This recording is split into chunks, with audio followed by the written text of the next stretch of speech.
പഴയ മോഡലുള്ള ചെറുതും വലുതുമായ കാറുകൾ അണിനിരുന്ന പരേഡ് കാണികൾക്ക് വ്യത്യസ്ത അനുഭവമായി മാറി. ഇതിന് ശേഷമാണ് ആഡംബര കാറുകളിൽ പ്രമാണിയായ ഫെറാറിയുടെ 458 എന്ന നമ്പർ 1 മോഡൽ കാർ എത്തിയത്. 3 കോടിയിലധികം രൂപ വില വരുന്ന ഈ കാർ കാസർകോട് ബേക്കൽ ഹദാദ് നഗറിൽ ഇക്ബാൽ അബ്ദുൽ ഹമീദാണ് കൊണ്ടുവന്നത്.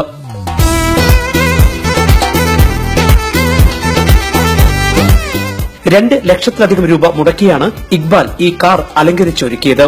ഇങ്ങനെ തുടർച്ചയായി 7ാം വർഷമാണ് ഈ ചെറുപ്പക്കാരൻ ഇപ്രകാരം ദേശീയ ദിനത്തിനായുള്ള കാർ അലങ്കാരത്തിൽ പങ്കെടുത്തത്.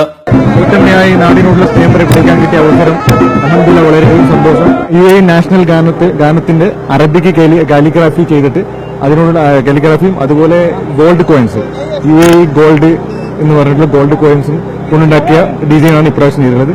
UAE ദേശീയ ഗാനത്തിന്റെ അറബിക് വരികൾ കാലിഗ്രാഫി ചെയ്താണ് കാർ അണിയിച്ചൊരുക്കിയത്. ഒപ്പം സ്വർണ്ണ നാണയത്തിൽ പതിച്ച വിവിധ ഭരണാധികാരികളുടെ ചിത്രങ്ങളും കാറിനെ സുവർണ തിളക്കം കൂട്ടി.